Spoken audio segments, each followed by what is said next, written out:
Hello, everybody, and welcome to tonight's episode of Football Focus, where we'll be discussing the managerial woes of Everton and Tottenham Hotspur.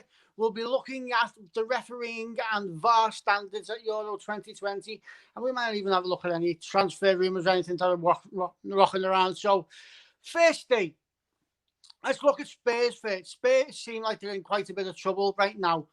We're going to be... The transfer window's open. You haven't got a manager in place. We'll be looking forward to the new season. I think it's 7 weeks before the new season starts. So, what do you think is going to happen there, Steve? Do you have anyone in mind? Do you think will take over? Or it seems like Daniel Levy, you totally clueless as well? He's had a look at everybody, hasn't he? I never thought the Conte thing would work because I was listening to a journalist on the radio and he said Conte has decided for himself that he started Juventus' dominance and he ended it because he won the first of all of those league titles and he was the first team to win one against them. So he thought his stock was really high, and for that reason he wanted carte blanche, total control over the football club, ridiculous amounts of money to spend, everything that Spurs isn't, basically. I guess if you're a Spurs fan now, and I'm trying to get two lads on tonight to have a chat with us, I don't know whether they've seen my messages or not, or they've gone into hiding, because if I was a Spurs fan, I think I'd do pretty much the same. Listen, they've got arguably the best club stadium in the world. It's geared up for a multitude of different things. You do know there's another pitch they can pull out for NFL, don't you? They can slide a pitch out. They can slide a pitch out for NFL. I think that was partly the reason why they were considered for the European Super League, because the ground and the facilities and the influencing that they could brought to ESL was probably the reason why Spurs were quite high on the radar, certainly in the Big Six, even though their league form and their ambition certainly isn't that of a Big Six side. Bit of a mess. What did it do? Where did it go? Daniel Fonseca. I think we heard the collective sigh of relief from Spurs fans all over the country when that one fell through. Why would you replace Jose Mourinho with the guy he was taken to Roma to replace because he wasn't good enough? Makes no sense to me. Are they waiting for someone? Are they waiting to see what happens after the Euros? Who's going to be available? What those managers fancy move back into club management? Because I know Roberto Martinez is quite keen to get back into club management. Whether that's a fit for Spurs, I don't know. How much of a yes man is he? Because to a large extent, you have to be a yes man to be a manager at Spurs. You don't get to control the money, you don't get to control the budget, and you don't get to make decisions. So I think that was a large factor in Pochettino moving on, or getting to a position where the club moved him on because he was publicly dismissing the way the club was being run. Interesting comment then from Steve, the money's on Scott Parker. I said that some months ago. That's not a bad shout in terms of the fit of the guy for the club, but is that ambitious enough for Spurs, really? Is that where Spurs see their ambition? If they want to put the stadium and the infrastructure they've got, put it into place and use it properly, I don't know if Scott Parker's the man to deliver that to the football club. They need a tried and tested manager that is used to winning, a manager that goes into the football club. No disrespect to Scott Parker. Scott Parker's CV says promoted from the Championship and then obviously relegated in the next season. The guy's got credentials in one regard, but then lost them all in the next one. And I don't know if that's what Spurs are looking for. So they've got some real soul searching to do. We hear today that City have put £100 million bid in for Harry Kane. What is happening at Spurs Football Club to make Harry Kane think, hang on a minute, for the want of a better phrase, this could be our year? We usually say that, don't we? Not Spurs fans. So, no, they're a mess. They're beyond a banter club. I know Spurs fans that have totally lost the plot with them, and I get it, and I understand it. And I think if Liverpool was in the same position as Spurs, you or I would be feeling exactly the same. And I didn't know if that's the case with Scott Parker. If he has mutually terminated his contract, then obviously he's in the running for a number of different jobs. I'm just not sure he's got the credentials to turn Spurs into a club that had potential, went to a Champions League, and then kind of didn't build on the adversity of losing the biggest club trophy you can win. What they did was felt sorry for themselves. I don't quote situation we had We lost to Real Madrid. Jurgen Klopp's in the bar at 5 a.m. pissed, singing "We Are Liverpool" with the fans. So he dealt with it by then, and he chose to use that adversity to take it back to the players and make them bigger, and stronger, and better. And we all know what happened the following season. So Spurs, but I've never seen anything like it. 3 or 4 months ago, they got rid of Mourinho, and it'll cost them 30 million quid to do it as well. So none of this comes cheap. It's very embarrassing. The players must be looking at it thinking, what the hell's going on? If Kane leaves, what does Son do? Son's a player that plays well with Kane. There's stories that City have potentially included player plus money, and the players they can choose from would be Jesus, Laporte, or Sterling. So if you're Tottenham, if you've got your common sense, you ask for £70 million and Laporte, and then you've got some foundations to build the rest of your club on. Because I talk to Spurs fans on different pods, and Spurs' defence is absolutely shocking, as we know. So you mentioned the name there, England's captain, Harry Kane. Spurs captain, Harry Kane. How much has him publicly going out and saying he wants to leave caused a problem for Spurs and any managers coming in? Because surely managers are coming in a bit blind to the situation, not knowing what's going on. Is that creating a problem in getting a manager in for Spurs, the Harry Kane situation? Essentially, look, it's been common knowledge for the last 2 or 3 years. He's been looking over his shoulder thinking, is this the season I need to go? Because the question is out there, will Harry Kane be considered a legend when he finishes his career with no winners' medals in his cabinets at home? That's the question everybody asks. Don't know why, but they do, and they get hung up on it. You can be... Matt Letizia didn't win much. You ask a Southampton fan if he's a legend or not. So it comes down to what Harry Kane wants to do. Harry Kane wants to be competitive and he wants to win trophies. And to be fair to him, he's always said that. And I think he's probably stayed longer than he should have done, to be fair. He would have hoped, the point I touched on earlier, that after the Champions League final, that would have given them the impetus and the spark to say, right, we've had a taste of it, we want more, but the only way we're going to get more is to invest a little bit in it, get behind the club, and get behind the manager. They did neither of those things. So really, really difficult for that situation. But look, if Harry Kane goes and they get £100 million and the new manager coming in and says, well, I want that £100 million. I don't want another £70 million because I want to go and buy 4 players, 4 good players that I know will strengthen the squad. Not like what they did when they sold Gareth Bale and went and bought 8 or 9, and they were dreadful, absolutely woeful. You know, they bought some really poor buys. They just money burnt a hole in their pocket, shall we say. So they went to buy all these players, and they never fitted in, they never gelled.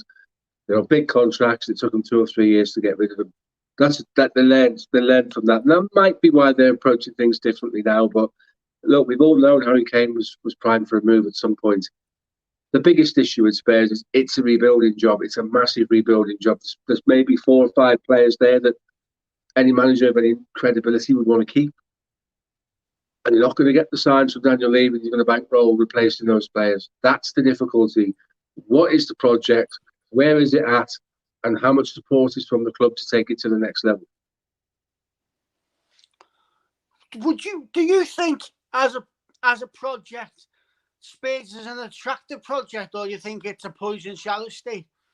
Not a poison chalice, because if you go in there as a manager and it doesn't work, footballing world will say it was never going to work because of the infrastructure and because the chairman doesn't give you money.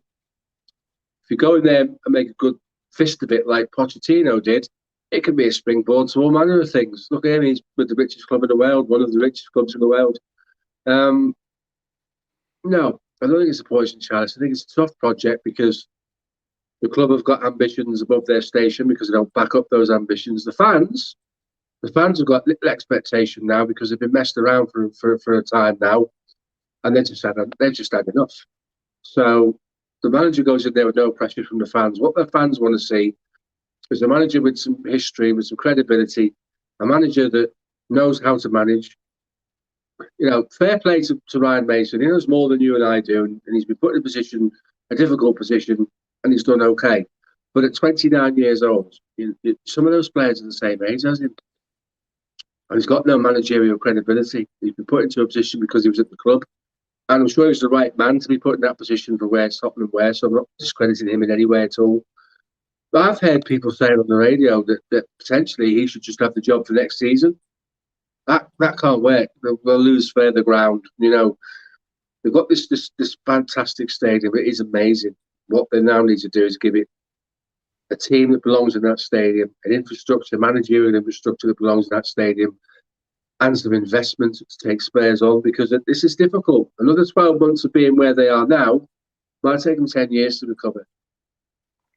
So I'm going to ask you 2 questions regarding Spurs before we move on to the next club.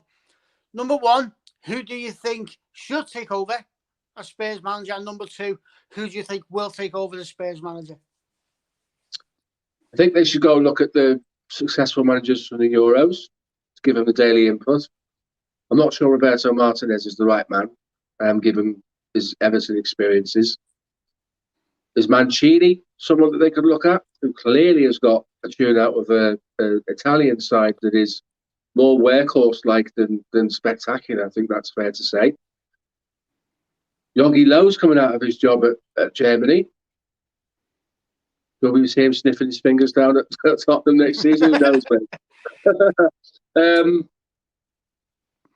Yeah, it's got to be someone from there. Luis Enrique. But are those managers beyond Spurs' realm? Are those managers going to ask for too much? I'm not sure. That they've got a decision to make. They either go with somebody big and they put all their eggs in one basket and they go for it, and they give a bit back to the fans, or they risk the wrath of the fans by, and again, no disservice to Scott Parker, by bringing Scott Parker in. And there's a potential that doesn't work. It doesn't damage Scott Parker's career, by the way, because everybody knows that Spurs don't know what they're doing. So, our next club, we go from the white to the blues. So, the whole of Scouse Twitter, Thursday, Friday last week, was up in arms, both on the red side and the blue side, with the potential that Rafa Benitez may have been joining Everton. So before we talk about whether we think it'll happen or whether it should happen, we'll talk about what was your reaction state when you first seen Rafa might be getting announced as the new Everton manager? But first of all, I'll always be grateful for what he did. It'll always be written into the folklore of our football club. And he'll always be on that flag, by the way, the one with all the Champions League winners. What's he supposed to do? He's supposed to be a football manager. So if he ends up being a football manager of Everton, fine, go and be a football manager of Everton. We're not going to bring him back. The experience with Liverpool is done and dusted. Thanks for what he did, but towards the end it was quite poor, if you can remember. He tried loads of crazy ideas, playing players out of position and trying to be overthinking the tactics, and as the rant at Manchester United and stuff. Brilliant. Thank you for the Champions League. Forever in our hearts for that. But if he goes to manage Everton, mate, I've got no problem with that. It won't make me turn against him. So, Eds needs to stop falling off. He's a football manager. If he'd gone to Manchester United, you know my feelings on Manchester United. So, that would have been different. That would have been a bridge too far for me. That sounds a little bit hypocritical, but Everton are not Manchester United, and Everton are not a threat to us. They're not going to be rivals anytime soon. So, we've obviously seen the flags up at Goodison, and we've seen that they don't want them and whatever.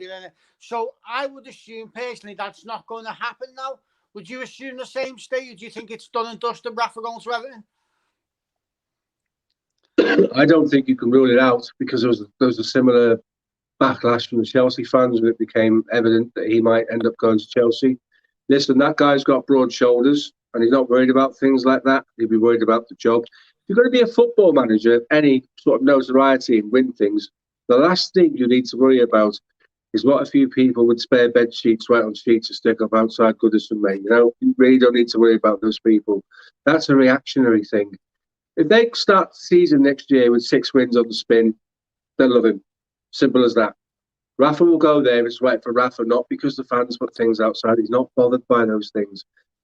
You know, we know from listening to Liverpool players and reading books that Rafa is his own man. He wasn't a lover of the players. He wasn't the guy that put your arm around people. Rafa was interested in getting results. Rafa was interested in tactics and delivering. Be no different when he goes to Everton. If he goes to Everton, he will not be bothered by what the fans have got to say. So the big question, Steve, I want to ask you is: do you think Rafa will be the right man for Everton? Do you think he's the man that Everton need right now? He's as good as anybody that's out there. They've got money. Whether they spend it wisely or not, I don't know. It's difficult to say. There are one or two players. You look at James Rodriguez. Ancelotti's gone. Is he happy to stay? That was the big draw for him going to Everton. Ancelotti was there. Maybe he's looking around now, seeing what his options are. Rafa will be different in many respects. Although Ancelotti was quite defensive because he's Italian, isn't he? So, and he played in the great AC Milan sides that are the best defences ever. I think that's fair to say. I think Rafa would be a shot in the arm for them in terms of tactically brilliant, absolutely brilliant tactically. And he likes to spend a few quid, doesn't he? So, if Mashiri puts the money up, I can see him doing a half-decent job there. They could do a lot worse. So look beyond Rafa then, we're still looking at Everton. What do you think is next for Everton? Do you see a manager coming in? Do you think you know who will come in? And if that person you think doesn't come in, who do you think should come in, Steve? But it's from what we can see and we can read, excuse me, on Twitter, it's between Nuno and Rafa, and the Nuno thing's gone a bit cold. So it's looking like Rafa's in the box seat, really, to take the job on. He's not young, is he? So where do Everton go? How long are they planning to have a manager like Rafa? Doesn't need to work for the next 15 years, isn't going to work for the next 15 years. If it's not him, could it be an Eddie Howe? But have the Everton fans got the patience for an Eddie Howe? Well, I think because of what's happened with Bournemouth the last couple of years, I think Eddie Howe's stocks dropped quite dramatically. I think he may have been an option before the last 2 years because his stock was quite high. I don't think so much now. Yeah, maybe you're right. It's a difficult one, isn't it? Because you look at who's around at the moment as managers. Scott Parker's another name that could even come into that conversation as well, because I like the way he conducted himself. I like what he tried to do at Fulham. He tried to do it with other clubs' players in terms of 1 million loans, didn't he? It was always going to be a stretch. It was always going to be difficult. And I thought at one stage Fulham would get out of it, but he got a lot out of a team that he had no right to get out of that team, to be fair. They were favourites to go down, and obviously that was justifiably so, because they did. Scott Parker would be someone that would have been written on a piece of paper somewhere in the annals of Goodison when they spoke about who's next. But I think Rafa's in the box seat, mate. I really do. So we'll move away from club football. We're walking into international football now. We've all been sitting and enjoying the Euros. So before we go on to the refereeing and the VAR, I just want to ask you, how much have you been enjoying the Euros? Is there a team that you've enjoyed watching more than others? Is there players that you've been watching more than others? And obviously, we're going to have to ask, what did you think of England versus Scotland? Right, okay. I've actually made it quite clear at the start of this I wasn't really interested in watching it. I've ended up watching a lot more of it than I thought I would, but I've thoroughly enjoyed it. So it's sort of reinvigorated my enthusiasm for international football a little bit. But not England. What they served up against Scotland was poor. Very negative formation, very negative game plan. Took the wrong attacking midfielder off for me. Mason Mount was just having a bad game. Should have come off. Should have been him for Grealish, not Foden. Foden was asking questions. Listen, I've always said I think Gareth Southgate. I often say when we talk about pods, football clubs are representative of their managers. You'll recognise this, that City are intense, and Liverpool are animated, and Tottenham are miserable under Mourinho. That's because the manager gives them that something. I just think England is thick because I think Gareth Southgate's thick, mate. So they're on the pitch and they're playing the game, and something changes and they don't react to it. And Southgate stands there watching and doesn't change it. It's just like Rodgers, Pochettino, and Southgate, when something happens on the pitch that warrants a tactical change, they don't respond. They don't respond to that tactical change. Your Guardiolas, your Klopps, managers like that, those are the guys that see things unravel in front of them and they adjust to them. And the best example I can give you of that is PSG versus Man City. First half, PSG were all over them. Second half, they didn't give them a kick because they made a change. And when City made their change, Poch couldn't react. Gareth Southgate's got the same problem. Just doesn't see it for me. Just doesn't see the need to make a change. If he's going to do this, do it properly, if it was me, I'd have Declan Rice. I'd play with little width. I'd play quite narrow. I'd have Grealish, Mount, Foden, and then a choice of who plays in front of them because Harry Kane's off the pace at the moment and Calvert-Lewin's probably chomping at the bit to get a game before he moves to Real Madrid, mate. What did you think of his dropping of the two full-backs and changing of them? Do you think that was needed, or do you think that affected them negatively against Scotland? When you're playing at that level, you come in and just pick up where the guy left off. I don't think that's an issue. Luke Shaw's had a blinding season for United, to be fair. It's not easy to say that, but he has. And obviously, Reece James is a Champions League winner, so you're going to replace Kieran Trippier, who was playing left back, as a right back. Imagine being a left back, travelling to the Euros, getting in the squad. First game comes, and he puts the right back in your position. You'd be pissed, wouldn't you, mate? You would, wouldn't you? So what was that all about? But he got away with it because we got a win against a very under par Croatia side that sort of masked the issues with regards to that team selection. Reece James who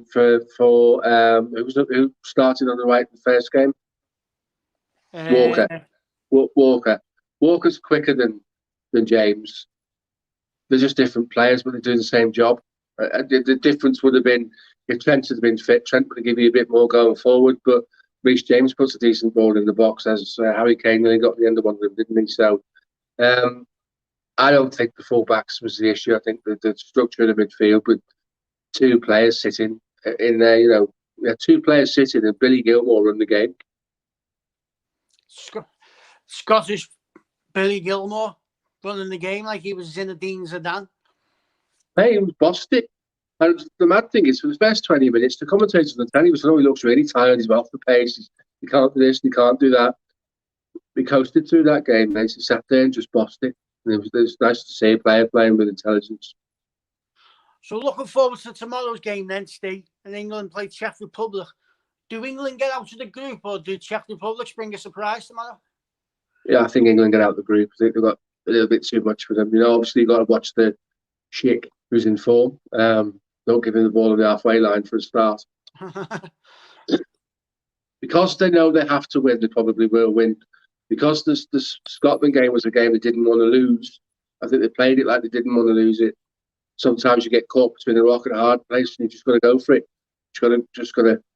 If we're as good as we think we are, we should. No disrespect to Scotland, we should be playing to our strengths and brushing them aside. But all credit to them, they came. They were physical. They were well drilled. They were hard working. They were a typical Steve Clarke teammate, just well set up and all knew their jobs. And credit to them, mate. They actually were lucky not to win the game. Do you see Scotland getting the result tomorrow, Steve? I see that being a draw because I don't think Scotland create enough. I think Croatia keep the ball well enough. So next one is the VAR seems to be used to a much better standard at the Euros. So what do you think? What's the difference, Steve? Spin. The people who are running it are doing it better. They're not making up the rules as they go along. They're following the rules of the game. There's no individual interpretations like there is in the Premier League. So people in the Premier League tend to look for reasons to find offsides, look for reasons to chalk goals off. I don't see that happening here. I think if it's clear cut, there's a lot less VAR reviews in the Euros than there is in the Premier League. Destroyer 681 wants to know, have you got any thoughts on Spain, Steve? Slow starters, aren't they? Slow starters, they always have been. The fact they feel their way into tournaments, you can't discount them. Strange decision to go with no Real Madrid players at all for the first time ever. They've got a bit of quality. in the midfield particularly. They're just slow starters for me. Don't rule them out. Don't rule them out. They've got know-how. They've got technique, and Luis Enrique's done it all, hasn't he? As a player and a manager, so he'll be well positioned to get a tune out of Spain. I think Spain's biggest problems could be the teams around them right now. Everybody should be worried about Italy, including Spain. For me, I think Spain win it. I just think Spain. I've seen more from Spain than anybody else. As good as the Netherlands have looked, I think if they play anybody of any fight, they'll struggle at the back. I think even Macedonia could have had 3 or 4 goals today.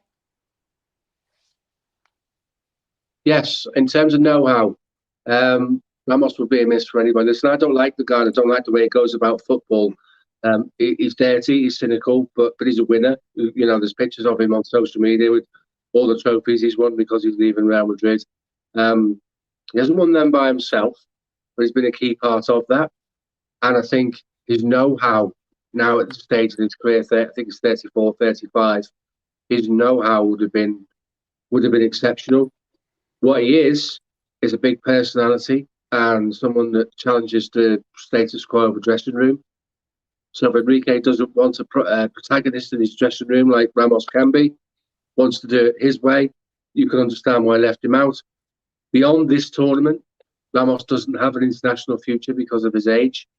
So maybe it was a look at the future, get him out now, go into a tournament, get some of these young centre-halves adjusted to playing in tournament football internationally. Look to the future without Ramos because that is coming. Do you think Ramos will be a big loss for Real Madrid, Steve, next season? Yes, again, purely because he's a winner, isn't he? He's a guy that knows how to do it. He's been there time and time again. Got 4 Champions League winners' medals, a whole load of other stuff in the Spanish league.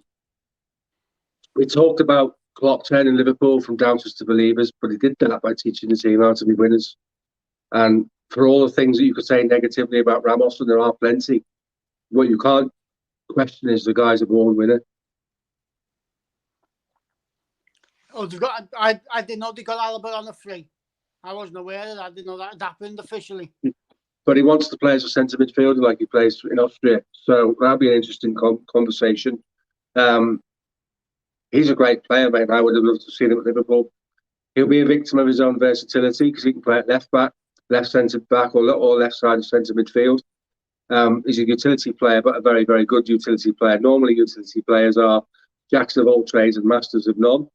But Alabama's very accomplished in all of those positions, and I would like to have seen Liverpool try to get in, but we were never going to offer the 300 or 400 grand a week that Real Madrid went with. And, you know, at the end of the day, that will always be a factor on a free transfer.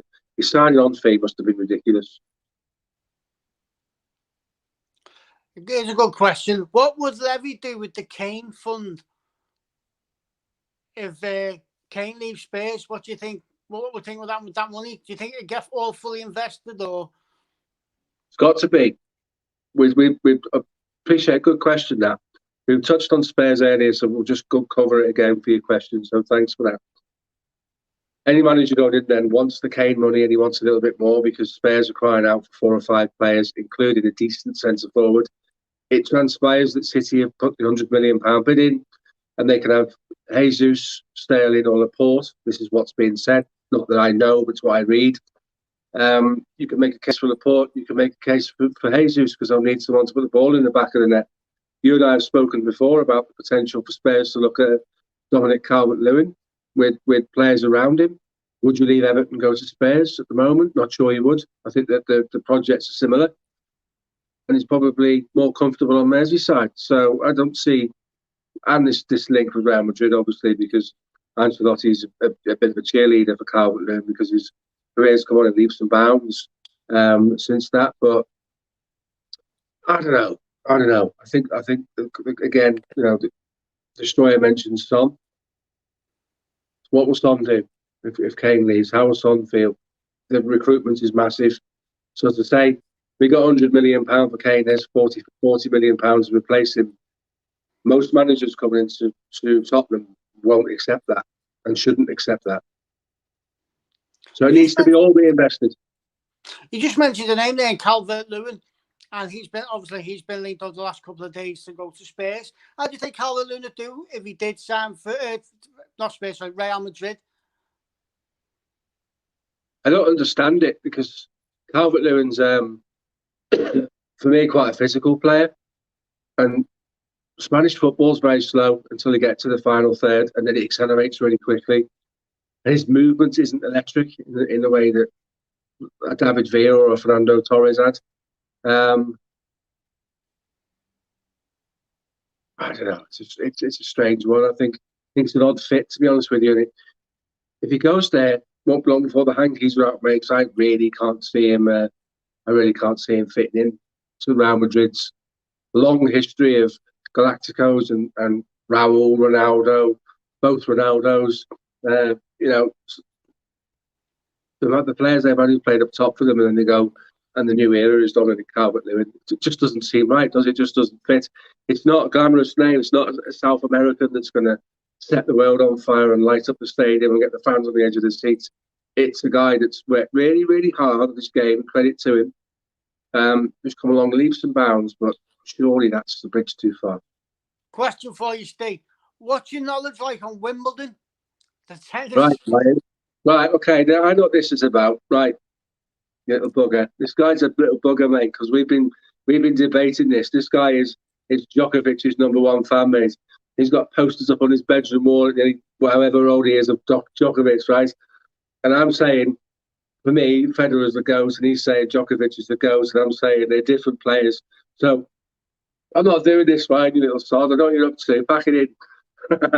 Good evening, by the way. They're both world-class, marvellous players, mate. Let's get back to the football.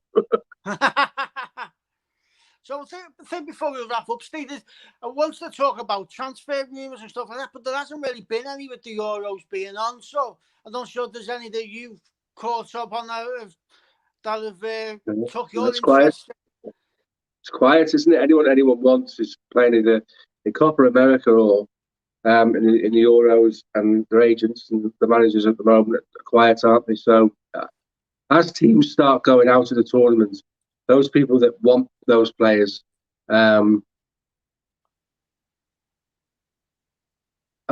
told Nadal's his favourite now anyway. But go back to the transfers, mate. I think simply that those will happen as and when the teams start going out of the Euros, mate, in Copa America. The only one I've seen, I think, didn't Depay sign for Barca on the free this week. That was. I think Depay's a good player, but I don't know whether he's a Barcelona level player right now.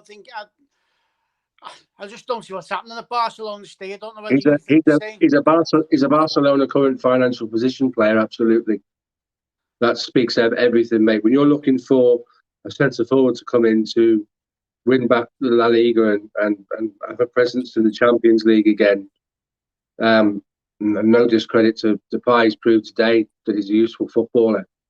Is that underwhelming for Barcelona fans to see Depay coming into your club on a free transfer instead of going to spend 150 million on Erling Haaland, for instance? Is that really the message that the Barcelona fans want? Spanish football fans are quite fickle. They turn against their players really quickly. I mean, I've been to Spanish games and I've seen the white hankies against players, and they're very, very quick to judge people and quick to make it known publicly what they think of them. So, yeah, it's a strange signing, but it's one that is kind of indicative of their financial position, mate. I don't know, we covered Spurs before, but Destroyer681 has asked, who are you betting on for the next Spurs job? So just go over it again for Destroyer681. Well, I think Spurs should be looking at managers who do well in the Euros. We looked at Mancini, we spoke about Martinez, who was certainly, from what I gathered listening to the radio on the way home from work the other day, certainly someone who was in the original conversation. Mancini might be ambitious, as might Luis Enrique from Spain. They'll probably end up with Scott Parker, as we said before, because this is a mess. It's an absolute mess. If you're a Spurs fan, you would be absolutely devastated by what Levy and Enoch are doing to your football club. And I think just to wrap up, I know we're football focused, but we're both Liverpool supporters. And I just want to say, how painful has it been watching Genie for Holland, Steve? It hasn't. It hasn't. I'll tell you why it hasn't, mate, because he's a very intelligent footballer who can play in a different number of systems. So let's not get hung up on that. It's gone away, and thankfully, this isn't Gini Wijnaldum trying for Holland, and he doesn't try for Liverpool. This is Gini Wijnaldum playing in a completely different position. He started his career at Feyenoord as an attacking centre midfielder. He went to Newcastle as an attacking centre midfielder.